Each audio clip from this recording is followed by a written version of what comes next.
นาวันเสาร์ที่27 พฤษภาคม 2566 เวลาตี 5ประกอบพิธีเบิกพระเนตรหรือไข่ตาพระเจ้าพระประธานศาลาหอฉันอุดมสมสุขรู้บายท่านได้คำศาสนาเวลา9:39 นาทีพระสงฆ์พิธี30 รูปประกอบพิธีเจริญพระพุทธมนต์ในงานประเพณีส่งน้ำอธิธาตุและหูปเหมือนหลวงปู่ครูบาอ้ายอินทปัญโยอดีตเจ้าอาวาสวัดสะปุงน้อยเป็นสิ่งที่เรายึดถือบูชา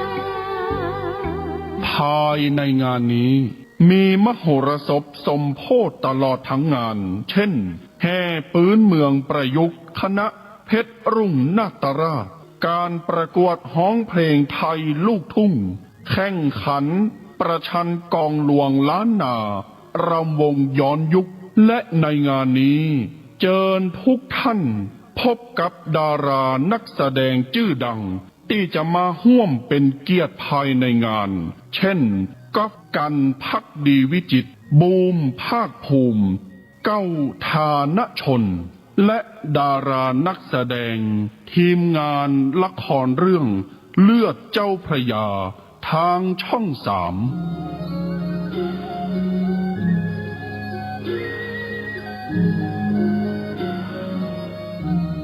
ติดต่อสอบถามร่วมทำบุญได้ที่พระสมุกฤตนิธิทัศน์เจ้าอาวาสวัดสะปุงน้อยเบอร์โทรศัพท์063-756-1681กินตาลหยาดน้ำนาบุญหลวงหลายจักสุขสบายจาดนี้ปลายหน้า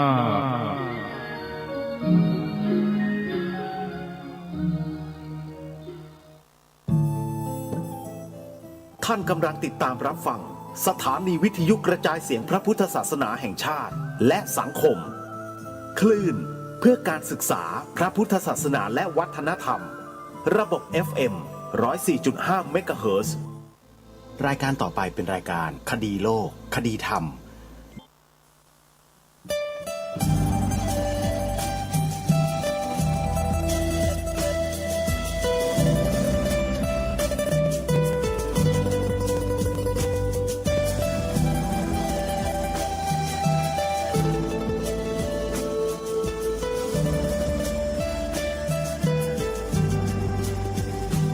กล้าคิด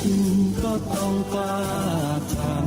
ำอย่ากลัวถ้าทำความดีเป็นศึกษาปัญหาให้ทันท่วงทีเมืองไทยจะพัฒนากว่านี้รายการดีๆคดีโลกคดีธรรมขอรำพันบรรยายความคิดเครื่องหมายแห่งสีทั้งสามงามถนัดขาวคือบริสุทธิ์สีสวัสดิ์หมายพระไตรรัตน์และธรรมะคุ้มจิตไทยแดงคือโลหิตเราใสซึ่งยอมสละได้เพื่อรักษาชาติศาสนาน้ำเงินคือสีโสภาอันจอมกระชากถ้าโปรดเป็นของส่วนองค์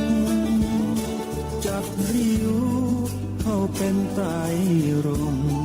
จึงเป็นสีธงที่รักแห่งเราชาวไทยทหารอวตารนำไปยงยุทธวิชัยวิชิตก็ชูเกียรติสยามประเทศไทยที่ ที่เจริญมั่นคงมาได้จนถึงทุกวันนี้มิได้เกิดขึ้นจากความหวาดกลัวอย่างคลาดเขลาแต่บรรพบุรุษไทยของเราทุกยุคทุกสมัยล้วนแต่มีความกล้าหาญและชาญฉลาด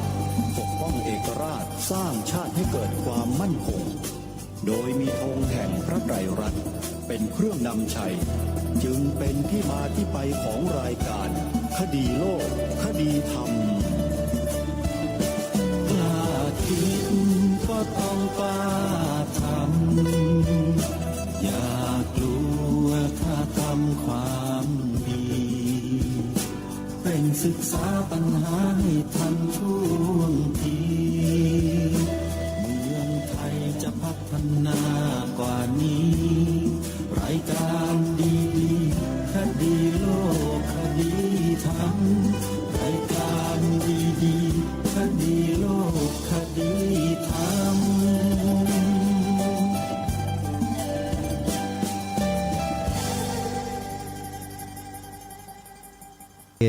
ที่ชื่อว่าวิทยุพุทธศาสนาทั่วไทยเพียงเท่านี้ท่านก็สามารถรับฟังรายการธรรมะสาระที่เป็นประโยชน์ต่อชีวิตของท่านได้อย่างมากมายมีอยู่ถึง39สถานีวิทยุพระพุทธศาสนาทั่วไทยใครก็ตามที่ช่วยกันเผยแพร่บอกต่อให้ผู้อื่นดาวน์โหลดแอปพลิเคชันวิทยุพุทธศาสนาทั่วไทยผู้นั้นได้บุญขอเชิญรับบุญกันให้เต็มที่สาธุชนผู้ฟังทุกท่านสถานการณ์บ้านเมืองเราจะเข้าสู่ยุคใดแบบไหนอย่างไรมันไม่ได้ขึ้นอยู่กับประชาชนคนอย่างพวกเราแต่ขึ้นอยู่กับผู้บริหารประเทศหรือถ้าจะพูดแบบนัยยะโบราณเขาเรียกว่าขึ้นอยู่กับผู้ปกครองประเทศบ้านเมืองไทยเรานั้นเป็นเอกราชนครไม่ใช่เป็นทาสนครนะโยมรายการนี้ย้ำมาโดยตลอดมันต้องยิงในเกียรติและศักดิ์ศรีของความเป็นเอกราชนครนี้ให้โลกได้รู้ว่าประเทศเรานั้นไม่ได้ด้อยค่าไปกว่าประเทศอื่นๆในโลกนี้เลยเพราะเรามีประวัติศาสตร์ความเป็นมาที่ยาวนานมากๆไม่ใช่800ปีหรอกเป็น1,000-2,000 ปีมาแล้วเชื้อสายตระกูลของพวกเราในอดีตตั้งแต่ยุคหินเก่ายุคหินใหม่ยุคอะไรต่อยุคอะไรมาเนี่ยก็มีผู้คนอยู่อาศัยในแถบนี้มานานแล้วก็ดูเขาค้นพบป้ายแต้มสีที่ผาแต้มสินั่นแหละคือหลักฐานยืนยันว่ามีมนุษย์เคยอยู่ในแถบนี้มาก่อนหลายล้านปีมาแล้วโยมแล้วนับประสาอะไรกับเมื่อไม่กี่พันปีมานี้จะไม่มีล่ะโลกใบนี้เกิดมาเนี่ยนับเป็นไม่รู้กี่ร้อยล้านปีแล้วและโลกใบนี้แหละเป็นที่กำเนิดเกิดขึ้นของมนุษย์อย่างพวกเราเท่านั้นที่มีรูปร่างมีหน้าตาอย่างเนี้ยใบเนี้ยโลกใบเนี้ยมีไว้เฉพาะเป็นที่กำเนิดเกิดในภูมิมนุษย์อย่างพวกเราเท่านั้นฮะยังมีสิ่งมีชีวิตอยู่ในภูมิอื่นอีกเยอะแยะมากมายที่เราไม่สามารถรู้ได้ถ้าเราไม่ฝึกสมาธิขั้นสูงใครอยากรู้จักสมาธิขั้นสูงไหมโยมไม่ยากเลยโยมไปถามท่านพระครูจริยสารธรรมดูนะโยมนะถามท่านพระครูท่านดูว่าวิชาสมาธิชั้นสูงเป็นยังไงเจ้าคะเดี๋ยวท่านพระครูจริยสารธรรมท่านตอบหรือถ้าหากไม่ได้อยู่ใกล้พระครูจริยสารธรรมวัดป่าจริยธรรมก็ไปนู่นโยมวัดศรีละทราราม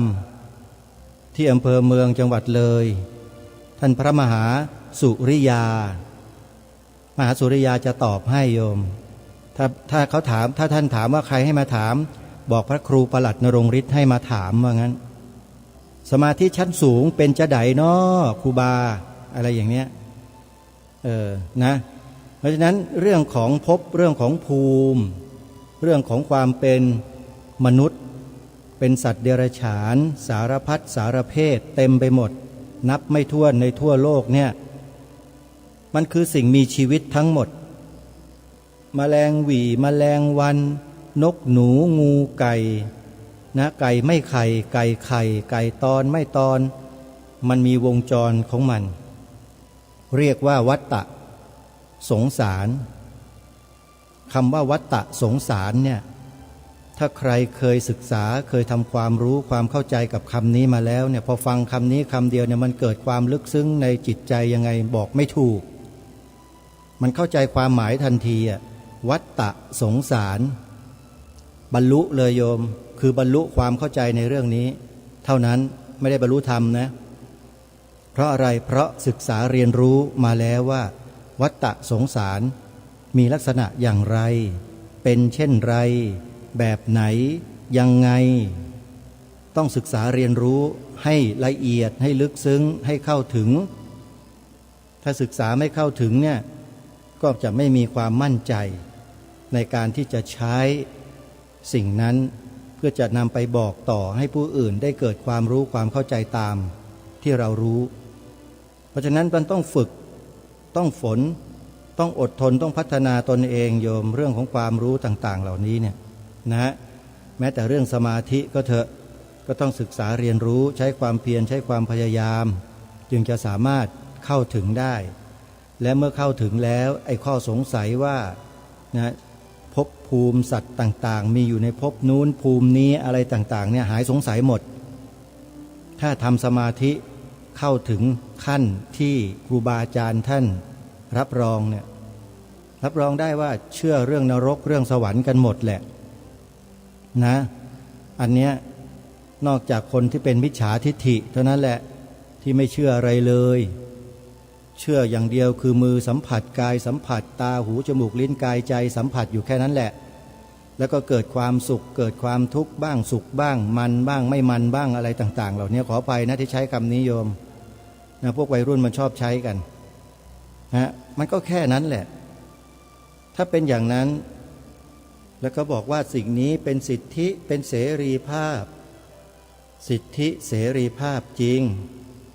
แต่ไม่ใช่สิทธิเสรีภาพในประเทศไทยของเราประเทศไทยของเรานั้นมีจารีตประเพณีมีวัฒนธรรมที่ดีงามมาแต่โบราณแล้วถ้าจะทำอะไรตามใจตนเองอย่างที่พวกฝรั่งมังค่าพวกบ้าๆบอๆมันทำกันอยู่เนี่ยก็อย่ามาทำอะไรในประเทศนี้เลยมันทำให้เสียสีคำโบราณบอกว่าเสียสีถ้าคำในปัจจุบันเขาเรียกว่าเสียศักดิ์ศรีของความเป็นไทยนะทำอะไรตามใจตัวเองแล้วมันทำให้เกิดคำวิพากษ์วิจารณ์และความรู้สึกในทางที่ไม่ดีต่อประเทศไทยทำอะไรก็แล้วแต่ที่ทำให้ภาพพจน์ประเทศไทยเราเสียเนี่ยถือว่าคนนั้นไม่ดีเป็นคนที่ใช้ไม่ได้นะอาศัยอยู่บนผืนแผ่นดินพระแม่ธรณีแห่งนี้ที่บรรพชนใช้เลือดเนื้อชีวิตแลกเก็บรักษามาให้แก่พวกเราและมาทำตัวเป็นกินบนเรือนขี้บนหลังคาเป็นอกตัญญูไม่รู้คุณบรรพชนตัวเองเกิดมาอยู่ในประเทศไทยทำไมเกิดมาน่ะไม่ว่าหรอกแต่เกิดมาแล้วมาลบหลู่ดูถูกถากถางนะชาติตัวเองบรรพบุรุษตัวเองบรรพชนตัวเองเนี่ยไอ้นี่แสบพวกนี้แสบมากถามคนไทยเราทุกคนเนี่ยคนไทยเรายอมเหรอยอมให้คนเหล่านี้มาลบหลู่ดูหมิ่นศักดิ์ศรีของความเป็นไทยของเราหรือโยมถ้าไม่ยอมแล้วจะให้ทำยังไงล่ะพระคุณเจ้าถ้ามีโยมถามมาอย่างนี้อาตมาก็ต้องตอบว่าเอ้าเราก็เอาความจริงนะไปประกาศไปพูดไปเชิญชวนใครต่อใครบอกลูกสอนหลานสิประกาศออกไปเลยให้ทุกคนยอมรับแล้วก็กล่าวแสดงพูดคำนี้กันให้ทั่วถึงให้ทุกคนยอมรับกันเพียงแค่นี้คนที่กระทำไม่ดีหรือคนไม่ดีพวกนั้นเนี่ยก็ถูกสยบหมดเพราะคนไทยทั่วประเทศ มีความสำนึกร่วมกัน สิ่งที่ให้ทำก็3 ข้อนั่นแหละถ้าใครฟังรายการคดีโลกคดีธรรมมาตลอดก็จะทราบดีเพราะบอกบ่อยมากบอกจนเบื่อโยมเบื่อกันเลยนะบางคนก็ทำไปอย่างนั้นลองทำดูจิ้มเสร็จแล้วก็เลิกลืมไม่สนใจเห็นว่าไม่มีผลอะไรแต่หารู้ไม่ว่าอานิสงส์ผลจากเจตนาที่ดีของเราที่เสียสละเนี่ยโยมโอ้โหอานิสงส์นี่มหาศาลนะไม่ต้องมีใครรู้ไม่ต้องมีใครเห็นหรอกเราก็ทำสิ่งที่ถูกต้องสิ่งที่ดีงามเหล่านี้ไปเรื่อยๆทำไปแสดงไปกล่าวไปถ้าเป็นสิ่งที่ดีมีความถูกต้องแล้วไม่ต้องกังวลอะไรทั้งสิ้นนะนี่คือความจริงที่เราจะต้องร่วมกันรักษาปกป้องพระพุทธศาสนาเป็นศาสนาประจำชาติไทยของเราคนไทยจะปกป้องคุณค่าอันนี้ของประเทศเราได้หรือไม่คุณค่าที่ว่าพระพุทธศาสนาเป็นศาสนาประจำชาติไทยของเราเนี่ยดูซิว่าคนไทยในประเทศไทยที่อาศัยหากินหลับนอนกันอยู่บนผืนแผ่นดินไทยผืนนี้ที่บรรพบุรุษเสียสละเลือดเนื้อชีวิตแลกมาไว้เนี่ยดูซิจะกล้าไหมนี่แหละคือสิ่งที่ท้าทายคนไทยยุคปัจจุบันอย่างมากคือเราต้องตรึงพื้นที่เขาเรียกว่าตรึงพื้นที่เอาไว้เลยถ้าพูดคำว่าตรึงพื้นที่เนี่ยนักต่อสู้นักโจมตีเนี่ยจะเข้าใจเลยว่าตรึงพื้นที่คืออะไรแต่ญาติโยมนะพ่อออกแม่ออกทั้งหลายนี่คงไม่ทราบว่าตรึงมันคืออะไรเนาะคือลักษณะทำกันเป็นพืชไปหมดเลยติดกันหมดคือถ้ายืนอยู่กัน100 คนก็ทำกัน100 คนทั้งหมดนี่เขาเรียกว่าตรึงพืชนะตรึงไว้เลยตรึงพื้นที่ไว้เลยการให้พวกเรากล่าวคำว่าพระพุทธศาสนาเป็นศาสนาประจำชาติไทยของเราเนี่ยนี่ก็คือการตรึงพื้นที่เหมือนกันเริ่มต้นจากตัวเราคนแรกตรึงพื้นที่ในใจของเราไว้ในสิ่งสำคัญนี้ให้ได้เราตรึงไว้ได้หรือเปล่าหรือได้มาแล้วรักษาไว้ไม่ได้ลืมทิ้งปล่อยปละละเลยไม่กล่าวไม่แสดงไม่ถ่ายทอดให้ลูกหลานของเราแล้วหรือเปล่าลองถามตัวเราเองดูนะอาตมาภาพไม่ได้ว่าลองดูซิว่าเราละทิ้งอุดมการณ์ของเราหรือยังนี่คือความจริงความถูกต้องโดยประการทั้งปวงที่ใครๆในประเทศนี้ก็ไม่สามารถจะปฏิเสธได้ยกเว้นศัตรูของบ้านเมืองที่ปลอมเข้ามาเป็นคนไทยองค์พระบาทสมเด็จพระมงกุฎเกล้าเจ้าอยู่หัวรัชกาลที่6ตรัสเตือนพวกเราไว้ในบทพระราชนิพนธ์เทศนาเสือป่าที่เราเพิ่งจะฟังจบกันไปไม่กี่วันมานี้เนี่ยความตอนหนึ่งที่ทางรายการอัญเชิญมาบ่อยๆว่าผู้ที่คนอื่นเขาส่งเข้ามาปลอมแปลงเพื่อทำลายพระพุทธศาสนาเราทั้งหลายต้องคอยระวังรู้เท่าไว้จึงจะควรพระองค์ท่านให้เราระมัดระวังคนพวกนี้หน้าตามันเหมือนพวกเราคนไทยชื่อศัพท์แสงนามสกุลก็เปลี่ยนจากภาษาอะไรไม่รู้มาเป็นภาษาไทยหมดเลยดูไม่ออกบัตรประชาชนไม่ได้ระบุศาสนาด้วยนั่นไงที่ประเทศไทยถูกกระทำไงมีใครรู้สึกอย่างนั้นบ้างยากจริงๆนะทุกคนหลายๆคนบอกว่าโอ้ยเป็นเรื่องปกติธรรมดาทางการเขาจะทำยังไงก็เรื่องของเขาสิรู้จักเบื้องหลังของคนที่มาทำหน้าที่อยู่ในส่วนราชการบางคนไหมว่ามาจากไหนแล้วเกิดอะไรขึ้นในกองทัพก็เคยเจอจับได้คาหนังคาเขาเลยหนอนบ่อนไส้แล้วก็มาจากแถวๆนู้นน่ะใต้สุดของประเทศไทยเรานั่นแหละเกิดขึ้นมาแล้วโยมอย่าคิดว่ามันจะไม่เกิดมันเกิดขึ้นทุกอนูของสังคม ถ้าเราไม่เตรียมระวังป้องกันเอาไว้ด้วยวิธีการพื้นเนี่ยปลูกฝังสอนบอกถ่ายทอดแสดงกล่าวในทุกที่ทุกแห่งว่าพระพุทธศาสนาเป็นศาสนาประจำชาติไทยของเราแล้วก็บอกไปเลยว่าเป็นพระบรมราโชวาทของพระบาทสมเด็จพระเจ้าอยู่หัวรัชกาลที่ 9บอกไปเลยเท่านี้ดูซิว่าคนไทยในปัจจุบันนี้จะมีสำนึกกันมากน้อยเพียงใดเกี่ยวกับเรื่องนี้หรือไม่เรื่องนี้เรื่องใหญ่ที่สุดใหญ่ที่สุดกว่าทุกเรื่องใหญ่มากๆเพราะถ้าไม่ได้เรื่องนี้ไม่ได้สิ่งนี้ประเทศนี้คงเป็นเอกราชนครมาถึงวันนี้ไม่ได้นะท่านผู้ฟังเพราะฉะนั้นใครก็ตามที่กำลังนิยมความเป็นทาสต้องการจะเปลี่ยนแปลงประเทศไทยจากการเป็นไทยให้กลายเป็นทาสเนี่ยนะพิจารณาใหม่ได้พิจารณาอีกสัก100 รอบก็ยังได้ก่อนที่จะตัดสินใจ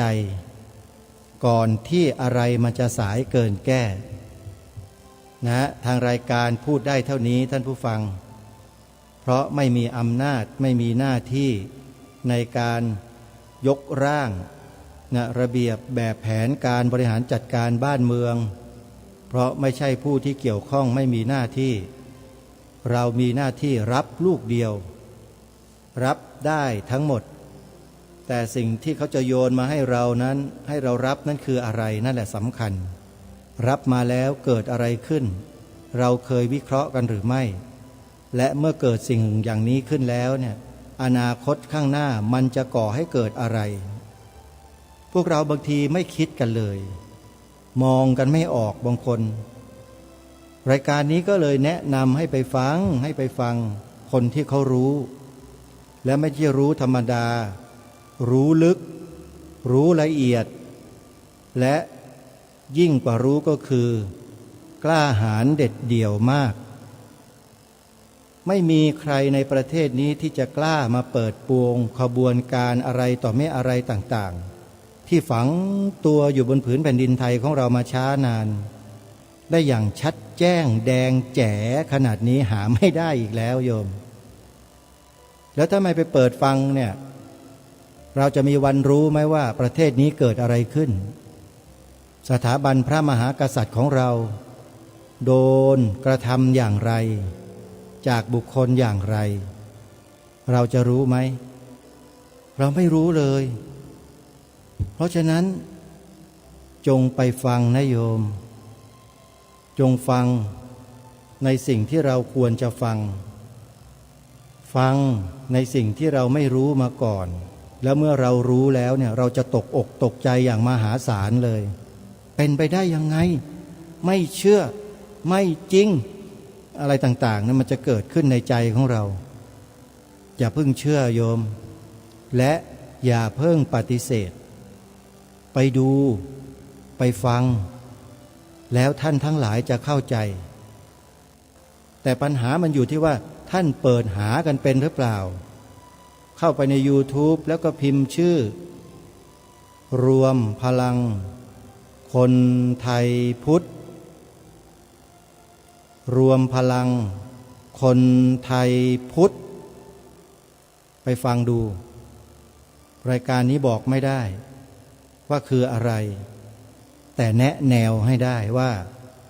เมื่อท่านฟังแล้วท่านจะรู้จักประเทศไทยดีกว่าที่ท่านคิดหลายเท่าอันนี้ขอยืนยันว่าดีชัดเจนกว่าที่ท่านคิดหลายเท่านะฮะไปดูกันนะโยมแล้วก็บอกต่อๆกันแชร์กันไปบอกกันไปนะเราไม่ต้องไปกังวลไม่ต้องกลัวความจริงก็คือความจริงคนปฏิเสธความจริงไม่ได้นะและถ้าปฏิเสธได้คุณก็ปฏิเสธยมพบาลยมทูตไม่ได้ทำอะไรกับประเทศนี้ไว้ทำอะไรกับสถาบันของชาติบ้านเมืองไว้ ทำอะไรกับพระพุทธศาสนาไว้ กรรมมุนา วัตตตีโลโก สัตว์โลกย่อมเป็นไปตามกรรมนี่แหละคือจุดสูงสุดที่ไม่มีใครสามารถจะต่อต้านและต้านทานได้ก็คือแรงของกรรมใครทำกรรมเช่นใดไว้กับประเทศนี้กับบ้านเมืองนี้กับจารีตประเพณีวิถีชีวิตอันดีงามจนเป็นที่เรื่องลือไปทั่วทั้งโลกว่าเป็นสยามเมืองยิ้มใครมาทำลายสิ่งนี้ของประเทศเจตนาของคนนั้นจะทำลายตัวคนนั้นอย่างแน่นอนแต่เพื่อความไม่ประมาทของพวกเราเนี่ยคนไทยทุกคนเลยนะโยมพระคุณเจ้าด้วยนะครับที่เคารพสอนบอกบรรยายเทศที่ไหนก็แล้วแต่ให้นักเรียนให้ผู้ที่เข้าฟังเข้าร่วมเนี่ยกล่าวคำนี้ให้เหมือนกันทุกคนคือคำว่าพระพุทธศาสนาเป็นศาสนาประจำชาติไทยของเรากล่าวสองท่อนพระพุทธศาสนาเป็นศาสนาประจำชาติไทยของเราให้ทุกคนกล่าวคำนี้กันให้พร้อมเพรียงและให้เกิดความสำนึกเข้าไปข้างในจิตเพราะการกล่าวนี้คือการแสดงวจีกรรมด้วยเจตนาเรากล่าวคำว่าพระพุทธศาสนาเป็นศาสนาประจำชาติไทยของเราเนี่ยเรามีเจตนาที่ปรารถนาดีไม่มีปรารถนาร้ายต่อใครเลยแต่มีคนปรารถนาร้ายต่อการทำหน้าที่ของเราอันนี้เราไม่ได้หวั่นเราไม่ได้เกรงแต่เรากลัวว่าเราจะไม่ได้ทำหน้าที่มากกว่าโดยเฉพาะตัวอาตมาภาพเองเมื่อมาอยู่ในสถานะของลูกหลานไทยคนไทยแล้วเนี่ยก็ต้องทำหน้าที่ของคนไทยประการหนึ่งคือมีหน้าที่พิทักษ์รักษาไว้ซึ่งสถาบันชาติสถาบันพระพุทธศาสนาสถาบันพระมหากษัตริย์นี่คือหน้าที่ในฐานะเป็นคนไทยสองหน้าที่ในฐานะเป็นพระสงฆ์อาตมาภาพบวชมาก็ศึกษาเรียนรู้ปฏิบัติแล้วก็ขัดเกลาตนเองมาพอสมควรจนกระทั่งได้โอกาสได้จังหวะที่พอเหมาะพอควรแก่เหตุการณ์ก็บรรพชาอุปสมบทจนกระทั่งตนเองได้เข้าใจถึงชีวิตในระดับหนึ่งที่พอจะสามารถนำไปถ่ายทอดนำไปบอกให้ผู้อื่นได้เข้าใจในเรื่องของชีวิตในเบื้องต้นได้ดีในระดับหนึ่งเพื่อให้เขาเลือกหนทางที่ดีที่สุดของชีวิตของเขา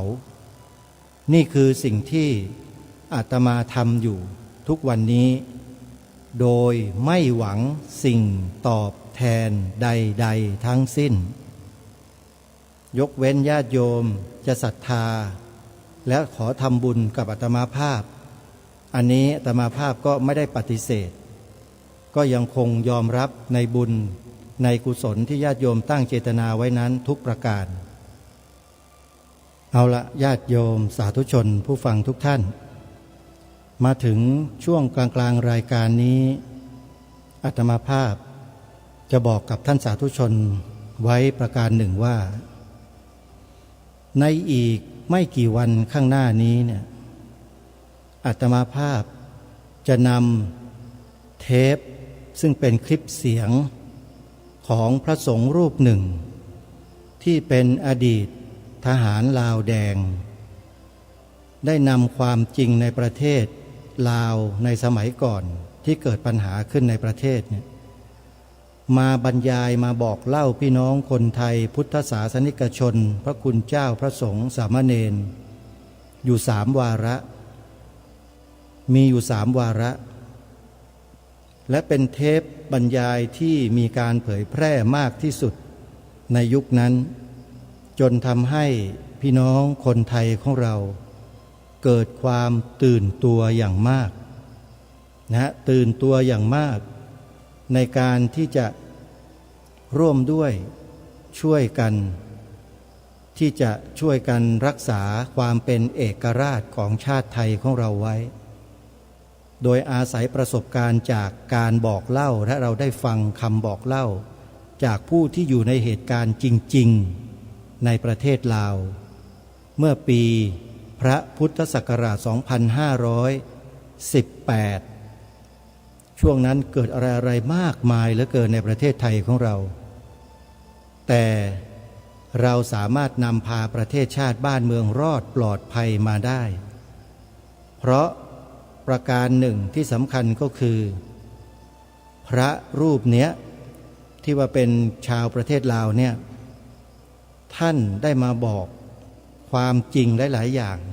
ที่เป็นวิธีการแนวทางในการทำลายประเทศชาติบ้านเมืองต่างๆแล้วก็ให้เกิดการเปลี่ยนแปลงเนี่ยเล่าให้ฟังหมดเลยกลอุบายทั้งหลายทั้งปวงที่เขางัดออกมาจัดการกับบ้านเมืองได้แล้วก็เปลี่ยนแปลงการปกครองแล้วก็ทำให้สถาบันกษัตริย์ของประเทศลาวไม่มีและสาบสูญสิ้นไปเลย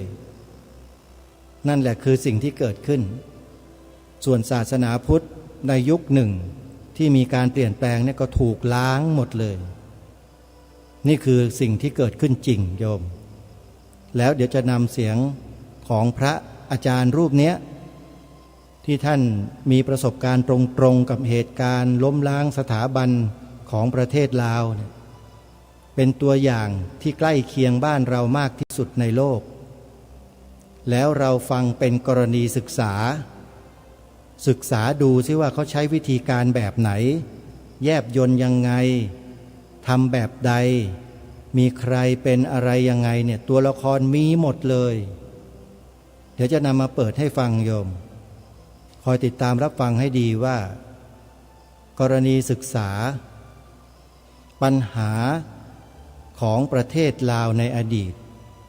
ถูกล้มล้างสถาบันของชาติหมดไม่มีเหลือเลย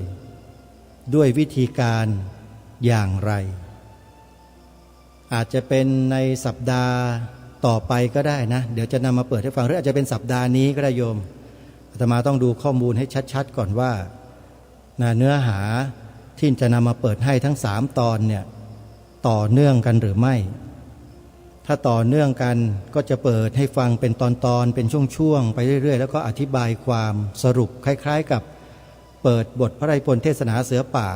ให้ท่านทั้งหลายได้สดับรับฟังกันนั่นแหละโยมแล้วก็มีการอธิบายสรุปตอนท้ายมีการถามสำนึกของความเป็นคนไทยว่าพระองค์ท่านได้พระราชทานสิ่งที่ดีงามสิ่งอันเลิศสิ่งประเสริฐสิ่งที่เป็นการระวังภัยป้องกันภัยอย่างดีเอาไว้ให้แล้วเนี่ยพวกเรามีความกระตือรือร้นที่จะศึกษาเรียนรู้ในสิ่งเหล่านี้แล้วรับรักษาสืบสารต่อยอดจากพระองค์ท่านต่อไปหรือไม่ความรู้สึกนึกคิดแบบนี้ของเราไม่เกิดไม่มีที่จะถามเพื่อจะทำเลยส่วนใหญ่มีจะถามเพื่อจะเอาคือเอามันทุกอย่างใครให้อะไรก็เอาบางทีไม่ให้มาก็ขโมยเอาอย่างนี้เหมือนอย่างองค์พระบาทสมเด็จพระเจ้าอยู่หัวรัชกาลที่6ตรัสไว้ในเทศนาเสือป่าขโมยเลยนะเป็นพวกขโมยนะขโมยมันไม่ได้หมายความว่าเป็นพวกที่นุ่งสรงอยู่ตามถนนหนทางและฉกชิงวิ่งราวเท่านั้นแต่ขโมยที่ใหญ่กว่านั้นมากกว่านั้นก็มีขโมยบางคนเดินลอยหน้าลอยตาเข้าวังขโมยบางคนเดินลอยชายเข้าวังก็มีอันนี้คือพระราชดำรัสของล้นเกล้ารัชกาลที่6ในเทศนาเสือป่าที่ตรัสไว้ในกันที่15หรือกันที่14นี่แหละโยมจำไม่ผิดนะในบทที่เรียกว่าทุติยสิกขาบทลองไปดูไปฟังดูเถอะแล้วจะเข้าใจเรื่องของขโมยชัดเจนเพราะฉะนั้นคนที่ขโมยอัตลักษณ์ไทยเอกลักษณ์ไทยวัฒนธรรมไทยความเป็นไทยไปเนี่ย เขาไม่ได้ขโมยเอาไปทำอะไรหรอกโยมขโมยเอาไปเผาทิ่มไปทำลายทิ่มนะไปทำลายทิ้งโยมเขาไม่เอาเขาต้องการจะเอาของเขาขึ้นมาทีนี้เมื่อกล้าทำว่าจะกล้ารับหรือเปล่ากล้ารับหรือไม่กล้ารับก็ตามเถอะแต่มีคนเขานำขบวนการเหล่านี้มาเปิดโปงให้คนไทยได้ยินแล้วเป็นตัวอย่างแบบอย่างเป็นพื้นฐานในการทำลายล้างสถาบันของประเทศต่างๆเลยเขาทำยังไงวิธีการแบบไหนในเมืองไทยเราเนี่ยท่านพูดถึงด้วยนะในเมืองไทยเนี่ยนะประเทศลาวที่เกิดเหตุการณ์ล้มล้างสถาบันเนี่ยว่าละเอียดแล้วนะเมืองไทยยังละเอียดยิ่งกว่าลาวหลายเท่านักท่านว่าอย่างนั้นประเทศไทยเนี่ยจับแทบไม่ได้เลยและถ้าใครไปพูดตำหนิเนี่ยโดนโต้กลับตีกลับจากชาวพุทธด้วยกันเองก็มีมันเป็นอย่างนั้นนั่นคือความที่ไม่เอาไหนไง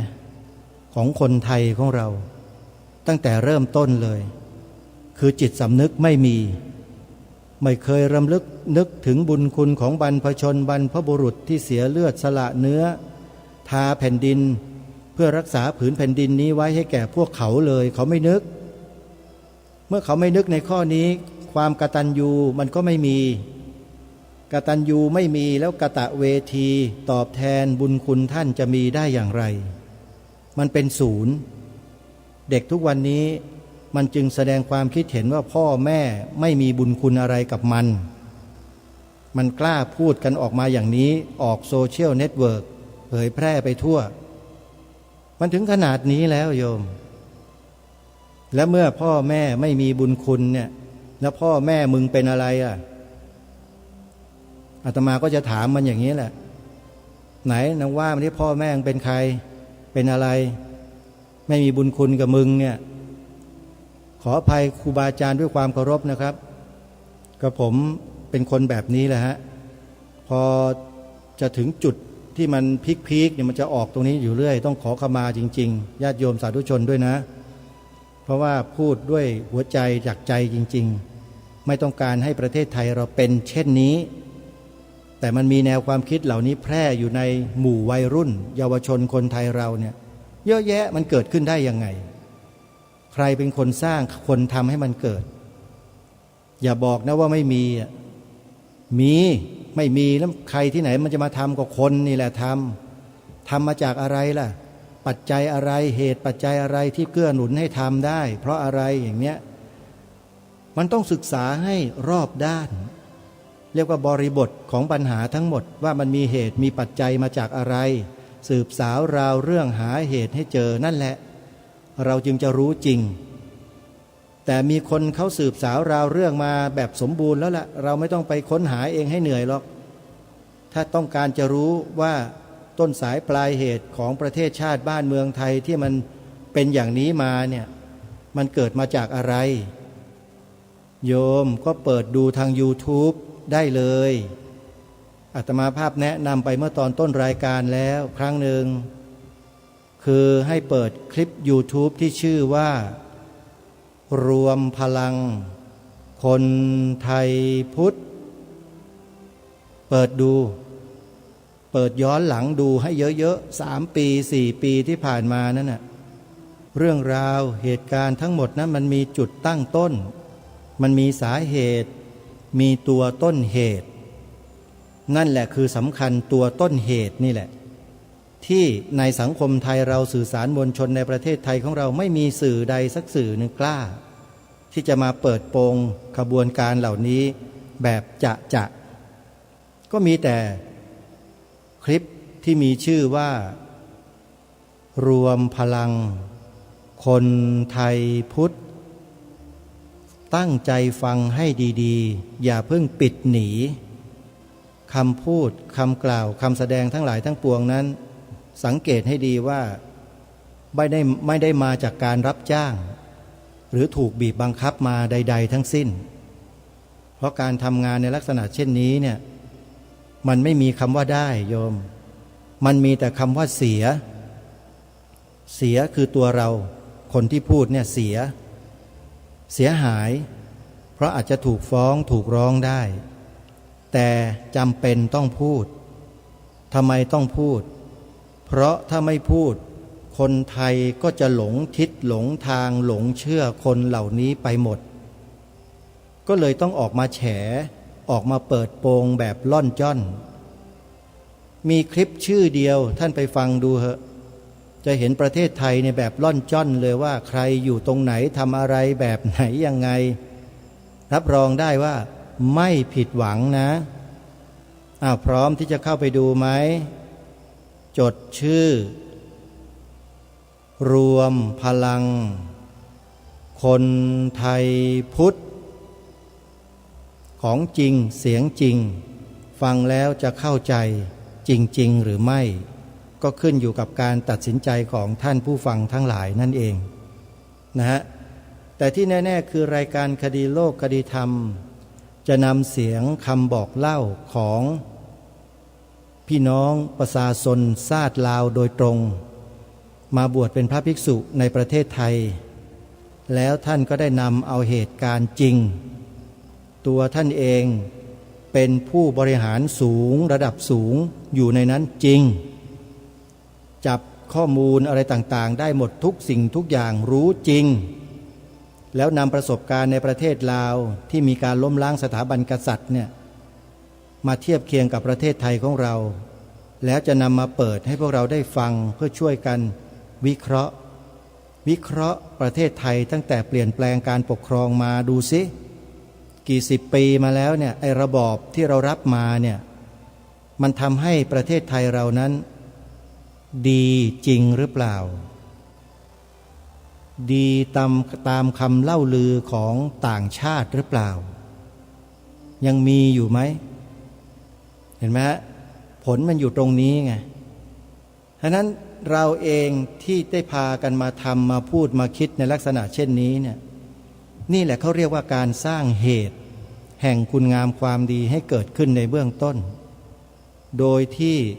เราไม่ต้องไปออกเรี่ยวออกแรงไปออกกำลังอะไรมากมายเลยเพียงแค่กล่าวออกไปแสดงออกไปในคลิป YouTube ใน TikTok ในเรียวในอะไรต่างๆทำได้แค่เพียงพูดคำว่าพระพุทธศาสนาเป็นศาสนาประจำชาติไทยของเราแค่เนี้ยแล้วก็เผยแพร่ออกไปส่งไปแชร์ไปลองคิดดูว่าคน100 คนได้ฟังได้ยินสั้นๆคำสั้นๆเนี่ยมันจะติดหูฟังครั้งเดียวติดหูเลยติดอกติดใจไปนานแสนนานพระพุทธศาสนาเป็นศาสนาประจำชาติไทยของเราทำเป็นคลิปนะโยมแค่นี้สั้นๆประมาณ15 วิแล้วก็ส่งไปเลยแชร์ออกไปเลยให้เยอะๆเพื่อให้เกิดความรู้สึกความสำนึกร่วมกันของพี่น้องคนไทยของเราที่ห่างเหินสิ่งเหล่านี้กันมานมนานมากเพราะฉะนั้นเราอย่าประมาทนะโยมนะอย่าประมาทเพราะว่าทุกวันนี้อะไรในบ้านเมืองไทยของเรานั้นมีสิ่งที่แปลกปลอมเข้ามาไม่ใช่จำนวนน้อยๆนะมีสิ่งที่แปลกปลอมเข้ามาปะปนอยู่กับคนไทยของเราทุกวันนี้แล้วทราบข่าวทราบข้อมูลมาว่าได้สัญชาติด้วยนะมาเป็นล้านคนแล้วโยมนะตรงนี้เป็นคำบอกเล่าที่อาตมาภาพได้ยินมาอย่างนั้นจะจริงเท็จอย่างไรนั้นก็ต้องรอการตรวจสอบและมายืนยันอีกครั้งหนึ่งแต่เชื่อเถอะถ้าสิ่งต่างๆเหล่านี้ถ้าไม่มีมูลมันก็คงจะไม่กระแสะกระเซ็นออกมาหรอกโยมนะอันนั้นเพราะฉะนั้นบุคคลเหล่านี้แหละที่จะมาเป็นตัวแปรในการเปลี่ยนแปลงประเทศไทยของเราแล้วคนที่จะกระทำได้เช่นนี้เป็นใครคือใครอย่างไรฟังคลิปใน YouTube ที่ชื่อว่ารวมพลังคนไทยพุทธ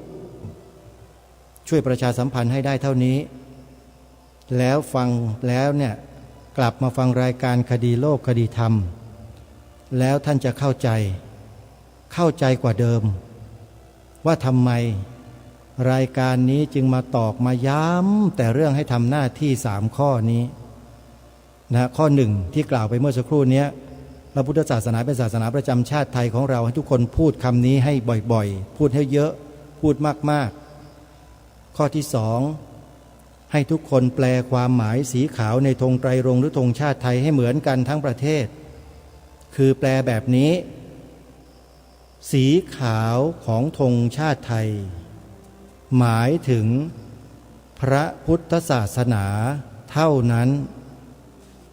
ให้แปลอย่างนี้โยมถ้าแปลอย่างอื่นผิดเลยเพราะประเทศนี้ไม่ได้ถูกสร้างมาเพื่อให้ศาสนาอื่นมาเป็นศาสนาประจำชาติประเทศนี้บ้านนี้เมืองนี้ถูกสร้างมาเพื่อให้พระบวรพุทธศาสนาเป็นศาสนาประจำชาติเท่านั้นศาสนาอื่นได้พึ่งพาอาศัยร่มโพธิสมภารร่มบารมีของพระพุทธศาสนาอย่างเป็นสุขเพียงพอแล้วอย่าตะเกียกตะกายกระเฮี้ยนกระหือรืออยากได้อำนาจใหญ่สุดของบ้านของเมืองแล้วก็มาทำการอย่างโน้นอย่างนี้เหมือนอย่างที่เคยทำมาเมื่อปี21ปีไหนต่อปีไหนนั่นแหละที่ไปตัดเอาหลักสูตรวิชาพระพุทธศาสนาหน้าที่พลเมืองศีลธรรมอะไรต่างๆเนี่ยออกไปจากภาคบังคับยกเลิกหมดเลยแล้วไปทำหลักสูตรใหม่และเด็กทุกวันนี้ที่เป็นผลผลิตเนี่ยเยาวชนทุกวันที่เป็นผลผลิตของพวกคุณสมัยที่คุณไปยกเลิกวิชาศีลธรรมหน้าที่พลเมืองประวัติศาสตร์ชาติไทยนะคุณเห็นหรือยังว่าผลมันออกมาเป็นอย่างไรแล้วตามแก้กันไหวไหมฮะทำงานกันเหมือนงัวหายแล้วล้อมคอกกันน่ะนี่แหละประเทศไทยบอกให้ระวังให้ป้องกันกันเนี่ยบอกให้ทำแบบนี้ชี้แนวทางออกให้ไม่ทำที่ไม่ทำเราก็ต้องมีสิทธิ์ที่จะสงสัยได้ที่ว่าคุณโดนยาชาจากที่ไหนหรือเปล่าขยับไม่ได้เลยเนี่ยโดนฉีดยาชาไปกี่เข็มก็มีสิทธิ์ที่จะถามท่านว่าทำไมไม่ขยับโดนยาชาไปสิขยับไม่ออกอย่างนั้นหรือเปล่าเพียงแค่ให้ทหารใหม่ทั่วประเทศที่เข้าไปฝึกในผลัดที่1และผลัดที่2เนี่ยท่องวินัยทหารโดยให้มี1ข้ออยู่ในนั้นก็คือสีขาวในธงชาติไทยหมายถึงพระพุทธศาสนาเท่านั้นดูสิว่าจะมีทหารคนไหนกล้าทำสิ่งที่ถูกต้องนี้บ้างอาตมาว่าไม่มีหรอกมีก็ทำไม่ได้เพราะไม่ใช่ตำแหน่งสูงสุดมันอยู่ที่ผู้ปกครองสูงสุดของแต่ละหน่วยงานแต่ละกรมกองแต่ละอะไรต่างๆนั่นแหละเพราะฉะนั้นถ้าหัวไม่สายหางก็ไม่กระดิกจริงหรือไม่ท่านผู้ฟังเพราะนั้นเราจงดูต่อการบ้านการเมืองมันเปลี่ยนแปลงเปลี่ยนขั้วเปลี่ยนไปเปลี่ยนมาอย่างที่เรารู้เราทราบเราเห็นมากันตลอดชีวิตของการเลือกตั้งนะโยมอาตมาภาพเนี่ยรู้สึกว่าจะนิ่งๆแล้วนะไม่ตื่นเต้นอะไรแล้วเพราะอะไรมารู้ความจริงไงว่าถึงแม้จะได้พรรคไหนมาถ้าพรรคนั้นไม่ส่งเสริมพระพุทธศาสนาไม่ดูแลปกป้องคุ้มครองพระพุทธศาสนาไม่ทำหน้าที่ส่งเสริมนะดูแลคุ้มครองสถาบันพระมหากษัตริย์มันก็ไร้ประโยชน์ไร้ค่าเท่านั้นเองโยมนะเพราะฉะนั้นขอให้เราเนี่ยตั้งมั่นอยู่ในอุดมการณ์ของความเป็นชาติไทยของเราที่เป็นเอกราช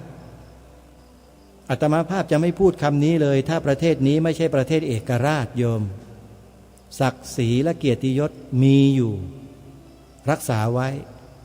บรรพชนเสียสละเลือดเนื้อเพื่อรักษาศักดิ์ศรีรักษาเกียรตินี้ไว้มาโดยตลอดเราจะมาทำลายสิ่งนี้ของชาติบ้านเมืองงั้นหรือฝากให้คิดนะโยมนะในช่วงท้ายรายการเดี๋ยวฟังให้ดีนะว่าจะนำประสบการณ์เหตุการณ์ล่มสลายของสถาบันในประเทศลาวเนี่ยมาเปิดให้พวกเราได้ฟังเป็นคำบอกเล่าของคนที่เขาอยู่ที่นั่นแล้วมีตำแหน่งใหญ่มากๆในระดับผู้บริหารเลยในยุคหนึ่งที่เกิดปัญหานั่นแหละ